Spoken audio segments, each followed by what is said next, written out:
Okay, so we're all living through this massive AI boom, right? It's everywhere. But behind all that amazing code and those complex algorithms, there's this hidden physical world that makes it all possible. And in this explainer, that's what we're going to do. We're going to peel back that digital layer and really look at the enormous real-world stuff. We're talking power plants, electrical grids, even mines that truly bring AI to life. And look, that's a quote from Elon Musk, and he's definitely not the only one who thinks this way. The speed is just breathtaking. I mean, you see it in the hundreds of billions of dollars being poured into data centers. You see it with companies like NVIDIA just exploding, becoming some of the largest in the world. They're all riding this incredible AI wave. Because here's the thing. While we talk about AI living in the cloud, well, the cloud lives on the ground. And building it, powering it, that takes a staggering amount of real stuff. So that's the big question we're tackling today. What is the actual, tangible price we pay for these digital mines? All right, so let's start with the most obvious thing, power. If you think of the algorithms as AI's brain, then energy, that's the brawn. And let me tell you, its appetite for electricity is becoming absolutely insatiable. I mean, just look at this. The scale of growth is just mind-boggling. Data center energy demand is set to more than double by 2030. Now, to put that into perspective, for the last decade, the people who plan our electrical grid were expecting maybe 0.5% of growth each year. This isn't just a little bump up, it's a completely different reality, a total step change. And here's where all that crazy demand is coming from. A single high-end AI server can pull down over 10 kilowatts of power. Okay, what does that mean? Well, that's as much electricity as several American homes, all combined. Now just stop and think about that. We're not talking about a few of these, we're talking about hundreds of thousands, soon to be millions of these servers being plugged in. So, all of this massive new demand is running smack into a huge problem. You see, our electrical grids, well, they were built for a totally different era. And after decades of underinvestment, they're already stretched pretty thin. And don't just take my word for it. That's a quote from the people literally in charge of making sure the lights stay on in the US and Canada.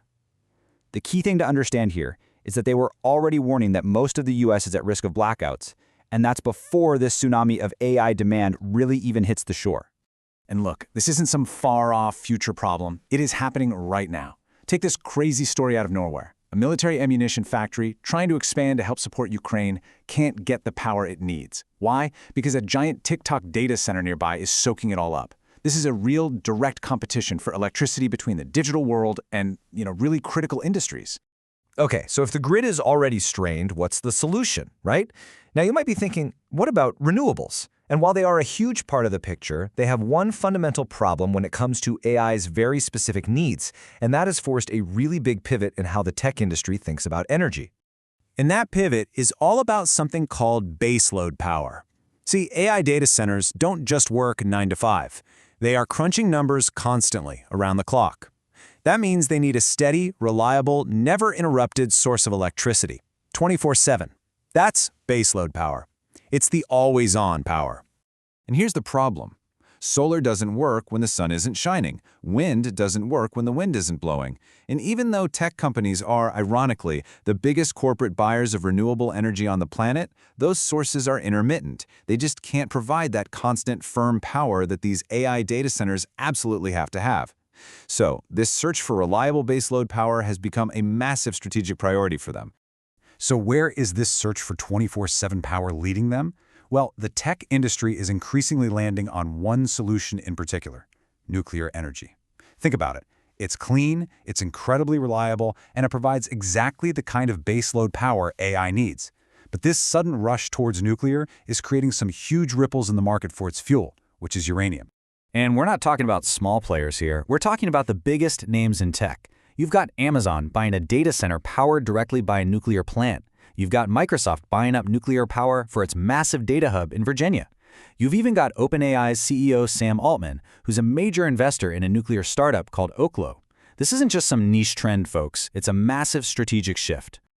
Now, this new demand for nuclear is crashing right into a uranium market that was already getting tight. You can see it right here. There's this growing gap between what the world's reactors need and what miners can actually dig out of the ground. But here's the kicker, the really critical point.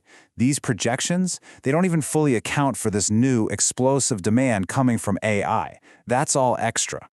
Okay, but the physical story doesn't just end with energy. Not even close. To build all this stuff, the new power plants, the expanded grid, the data centers themselves, you need a colossal amount of raw materials. And this is kicking off what a lot of people are now calling a new super cycle for critical minerals. And here's a really key reason why this energy transition is so hungry for materials. Just look at this. To get 1 megawatt of power, something like an offshore wind farm needs way more copper, zinc, and other minerals than a traditional gas plant. So as we build out all this new energy infrastructure to power AI, the demand for these specific minerals is just going to go through the roof. So let's just zoom in on one of those minerals for a second, copper. People call it the metal of electrification for a reason. It's absolutely essential for the grids, for all the wiring, for the data centers that make AI work. And we are heading for what looks like a supply cliff. Projections are showing a potential gap of almost 10 million metric tons within a decade. That's a possible 20% shortfall. A deficit on a scale we have just never seen before. And the experts? They're connecting the dots directly back to AI. The chief economist at Trafigura, a huge commodity trader, puts it perfectly. This sudden, explosive demand from data centers is being plopped right on top of a market that was already strained. So again, this isn't some problem for our grandkids to solve. It's putting immediate pressure on global supply chains right now. And to make things even more complicated, you have to throw geopolitics into the mix. You see, the processing for a lot of these critical minerals is heavily concentrated in just one country. That creates enormous risks for the supply chain. I mean, just look at materials like cobalt and rare earths, both totally essential for electronics. You can see just how fragile the whole situation really is. Okay, so we've followed this chain all the way from the digital world of AI down to the very physical world of power plants and mines. So let's take a step back and pull it all together to see the whole picture. All right, so here it is, the whole chain reaction we've just walked through. It starts with the incredible growth of AI. That creates this unprecedented demand for energy. That demand, in turn, puts a huge strain on our aging power grids. That strain forces a pivot toward reliable 24/7 power like nuclear, which then creates a supply crunch for uranium. And finally, building all that new infrastructure triggers a new supercycle for materials like copper. It's all one big, connected, physical chain reaction. Look, there's no doubt the AI revolution is changing our world at a speed we have literally never seen before. But as we've seen today, every single digital advance comes with a real physical price tag. And so the ultimate question we're left with is this. As we race ahead to build these incredibly powerful digital mines, is our physical world actually ready to pay the bill?